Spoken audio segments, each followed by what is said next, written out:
El Señor esté con ustedes. y con tu espíritu. Lectura del Santo Evangelio según San Mateo. Gloria a ti, Señor. En aquel momento se acercaron los discípulos a Jesús y le preguntaron: ¿quién es el mayor en el reino de los cielos? Él llamó a un niño, lo puso en medio y dijo: en verdad les digo que si no se convierten y se hacen como niños, no entrarán en el reino de los cielos. Por tanto, el que se haga pequeño como este niño, ese es el más grande en el reino de los cielos. El que acoge a un niño como este en mi nombre, me acoge a mí. Cuidado con despreciar a uno de estos pequeños, porque les digo que sus ángeles están viendo siempre en los cielos el rostro de mi Padre Celestial. ¿Qué les parece? Supongan que un hombre tiene 100 ovejas. Si una se le pierde, ¿no deja las 99 en los montes y va en busca de la perdida? Y si la encuentra, en verdad les digo que se alegra más por ella que por las 99 que no se habían extraviado. Igualmente, no es voluntad de su Padre que está en el cielo que se pierda ni uno de estos pequeños. Palabra del Señor. Gloria a ti, Y Señor, Jesús. Queridos hermanos, celebrando nuestra liturgia hoy martes de la semana 19 del tiempo ordinario, nos presenta en la primera lectura parte del texto del profeta Ezequiel. Una de las cosas curiosas que yo encontré desde que tuve la intención en el seminario de leer la Biblia toda, de una manera como corrida, es la frecuencia en la expresión hijo de hombre que encontramos en todo el texto, o todo el escrito mejor, del profeta Ezequiel. Y es una manera como Yahvé quiere recordarle a este hombre, pero también a cada uno de nosotros, nuestra dignidad de ser hijos suyos, criatura suya. Al recordar esa expresión, hijo de hombre, nos lleva a ese relato en la creación de Adán, que fue creado, moldeado por Dios, y a quien Dios, la humanidad, toda la historia, siempre nos viene moldeando, dando forma a través de su palabra, de su amor y de su misericordia. Por eso le dice hoy que tome esa palabra, coma ese libro, lo ingiera. Y el profeta dice que al comer este libro lo sintió dulce como la miel ahí en su boca. Porque la palabra de Dios es viva y eficaz, es dulce, es alimento agradable. Y un alimento que sea agradable, pues de hecho va a causar consecuencias positivas también para el cuerpo. Eso es lo que nosotros tenemos que degustar siempre, la palabra de Dios como alimento que el Señor nos regala. Tanto que la Eucaristía es como esa presencia, o más que ser como esa presencia, es comparada, lógico, como una comida. Y en una comida, en nuestras costumbres, siempre tomamos sopa y seco, es decir, hay dos platos. En este primer momento de la Eucaristía, compartimos entonces el plato de la palabra y nos degustamos con ella, como quienes desde casa hemos aprendido, perdonan si les hago alborotar el hambre a esta hora, a tomar la sopa, la crema de verduras, es decir, ese alimento líquido que tanto necesita también nuestro organismo y que es siempre el primero que nosotros tomamos. La palabra. Palabra que es dulce, que enriquece, que sabe agradable. Palabra que entonces nos permite descubrir desde Dios su gracia y su amor. El texto del Evangelio precisamente nos invita a ser pequeños, a tener la actitud como de un niño que es obediente, un niño que confía, un niño que obedece. Vuelvo a reiterarlo. Dice el Señor: ¿quién es el mayor en el reino de los cielos?, le preguntan los discípulos.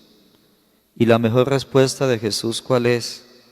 Tomar un niño y decir: si no son como él, y si no se convierten y se hacen pequeños para llegar a tener como esa actitud, pues no se entrará en el reino de los cielos. ¿Y cómo nosotros descubrimos la voluntad de Dios para entrar al reino de los cielos? Precisamente a través de su palabra, una palabra que necesita tener como la actitud de un niño que es obediente, que se dedica y que se concentra también en ella. Y nosotros necesitamos, hermanos, más que nunca, hoy, y aún aprovechando este espacio de este año tan particular, volver a la palabra, dedicarnos a ella, concentrarnos en ella.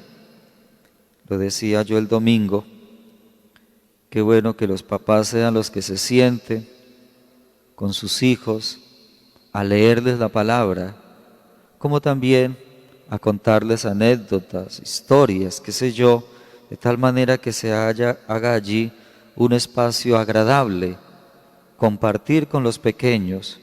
¿Por qué no usar la palabra y llegarles a ellos con su dulce manjar como don y regalo de Dios? Celebramos en este día esta memoria obligatoria que nos presenta la Iglesia de Santa Clara de Asís. ¿Quién fue esta mujer? Nos tenemos que remontar, hermanos, hacia fines del siglo XII. Propiamente en el año 1194 nace Clara en un pueblo italiano que se llama Asís, y muy contemporánea con un paisano suyo, San Francisco. Yo los invito hoy, si su espacio les concede, vernos la película Clara y Francisco, así llama, porque es muy hermosa y además nos ilustra en la realidad que se vivía en ese entonces, pero también nos lleva a aprender muchas cosas para nuestra vida. Francisco, para hablar de él, es un hijo de un padre muy pudiente, vendedor de telas. Y este hombre, su padre, quiere que su hijo pues vaya a la guerra en ese tiempo de las cruzadas y luego regrese para tomar el título de caballero. Y es un título, la más alta dignidad para los muchachos en la época. En todos esos ires y venires, finalmente Francisco renuncia, siente la llamada de Dios y se dedica a servir a los pobres. Aún renuncia a las riquezas de su padre y un poco luchando contra él, da cabida, le da camino a lo que Dios lo ha llamado, da respuesta a su vocación, y una vocación no fácil, pero luego comienza a entusiasmar a otros compañeros suyos, soldados de antaño en su momento, y son con los que funda entonces la comunidad que nace, y una comunidad que tiene como hilo precisamente algunos pasajes de la palabra de Dios como normas o como regla de la comunidad.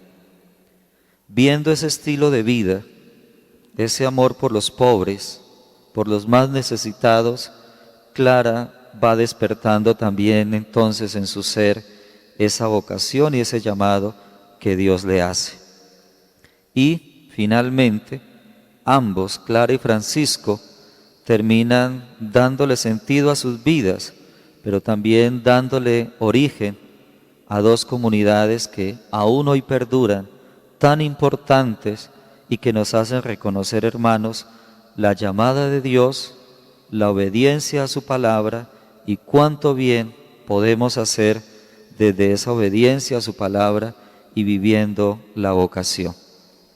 Tal es el caso entonces del florecimiento de comunidades religiosas, masculinas y femeninas, en el mundo entero, tanto bien que le hacen a la sociedad. Y propiamente hoy, al recordar y orar por las hermanas clarisas, ver su sentido de pobreza, de obediencia, a ejemplo de Santa Clara. En Clara también su familia era una familia de buena posición. Al morir su papá, siendo ella muy pequeña, un tío quiere darle el matrimonio al hijo de un personaje importante, precisamente para que la familia escalara en posición gracias a ese matrimonio propiamente de Clara. Y Clara, muy segura, resiste a las insinuaciones de su tío, renuncia a ese matrimonio diciendo que ella tiene otro amor más grande y en cierta manera que le promete mucho más. Y por eso renuncia a ese matrimonio precisamente para configurarse en esa obediencia a su amado Jesús. ¿Qué podemos rescatar de Santa Clara hoy para nuestra vida? Una joven entonces que renuncia a los placeres del mundo, a las riquezas, a la posición social. Hoy alguien lo cantará o lo canta. En el mundo de hoy nos gusta ser notorios, que nos reconozcan y hacer grandes hazañas para ser recordados. Y es uno de los grandes abismos en los que la humanidad podemos caer. Hacernos notar, y ahí sí, como dice el refrán, sube como palma y podemos caer como cocos. Es una tentación muy grave que hoy nos aqueja y en cierta manera con la que el demonio nos persigue. Esa obediencia de Clara hace que ella también tome para su comunidad frases del Evangelio, de la Sagrada Escritura, y que sean norma, al igual que su cohermano Francisco, normas en el comportamiento y la vivencia diaria para seguir al Señor. Una joven entonces que decide abrazar la pobreza y vivir dentro de la pobreza. Esta mañana orando me hacía la siguiente pregunta: ¿realmente uno tener riquezas le permite ser feliz? Son dos cosas muy distintas.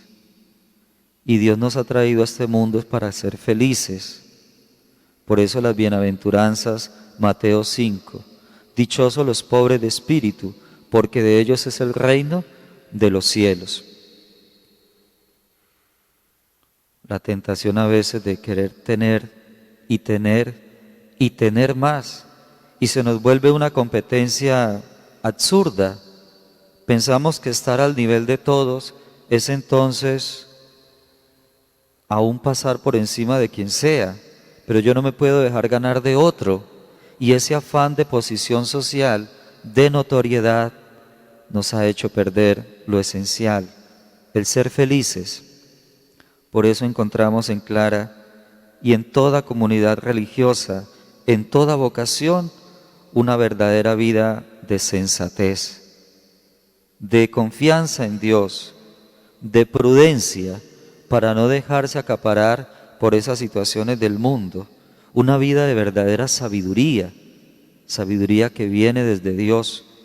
No olvidemos ese pasaje de hace unos días, cuando Salomón no le pide a Dios ejércitos, riquezas para gobernar, sino sabiduría para llevar ese pueblo adelante. Y Dios le concedió lo pedido, pero también aquello que no se había atrevido a pedir, porque en la sabiduría está la verdadera riqueza y el verdadero tesoro. Hoy Clara nos enseña también lo que son la pureza de las costumbres, tan necesaria en este tiempo para nuestra vida, pero también para inculcarla en nuestros jóvenes, en nuestros niños. ¿Qué aspiran sus hijos? ¿Qué aspiran nuestros jóvenes? ¿De qué sueños e ideales hoy estamos entusiasmando, estamos sembrando en nuestros niños, en nuestros jóvenes? ¿Qué sueños e ideales hoy perseguimos y buscamos nosotros en nuestras familias? La vida de Clara también nos enseña, hermanos, a darle entonces una respuesta a Dios desde nuestra vida y con nuestra vida. Y desde esa respuesta a Dios con nuestra vida, entonces, servir al mundo en la caridad, orientándolo y con la misma existencia, siéndole un ejemplo de trascendencia, pero también como de desapego de las cosas terrenas, más bien sirviéndonos de ellas, pero buscando siempre nuestra meta, la eternidad. De hecho, Santa Clara también es un sentido de volver la mirada a la Virgen Santísima e imitar a la Virgen en su pobreza, pero también en su obediencia. La Virgen María termina respondiéndole al arcángel, y en él a Dios, hágase en mí según tu palabra. Y fue una respuesta de toda su vida. Una vida con sentido de trascendencia, de eternidad. Reitero, ¿cuáles son nuestros sueños hoy? ¿Qué aspiran nuestros papás hoy? ¿Qué tipo de sueños inculcan y despiertan en sus hijos? Los docentes, ¿qué tipo de sueños sembramos y despertamos en nuestros estudiantes? Que nuestra vida entonces, a ejemplo de Santa Clara, nos permita, como dice hoy la palabra, beber de esa palabra, comerla, que es dulce, porque es la voluntad de Dios. Que nos permita tener una actitud como la de un niño, hacernos pequeños en su reino, para acercarnos con confianza, para no dejar llenar nuestra mente de cosas de doblez, de cosas de interés, de cosas muchas veces con presencia de mundo, pero no con trascendencia hacia Dios. Que seamos sensatos, que aprendamos a ser prudentes, que pidamos a Dios siempre sabiduría y actuemos en ella, y que mediante la pureza de las costumbres y de las actitudes demostremos que es hermoso vivir, que no estamos aquí por accidente, que Dios nos ha creado y nos ha traído al mundo porque nos ama y porque a través nuestro, como de Santa Clara, quiere que también seamos instrumentos suyos de amor, de obediencia y de trascendencia. Amén.